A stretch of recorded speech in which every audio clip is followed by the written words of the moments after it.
Now at Cactus Park in Dubai. So, new lang ato guys. Tapos mas malapit ito sa ano guys, sa Al Jadab Petrol Station. So, ito yung ating flag. Check natin yan, flag lang sa gitna. Ayan yung flag ng Philippines guys. See? Ayan, and then ito na mga cactus guys. Cactus, and then you can see the Burj Khalifa guys there, over there, the Burj Khalifa. So, ayan. So, welcome to Cactus Park in Dubai.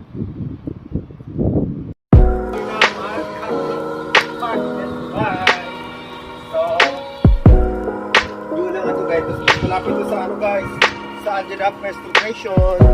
So, hindi ating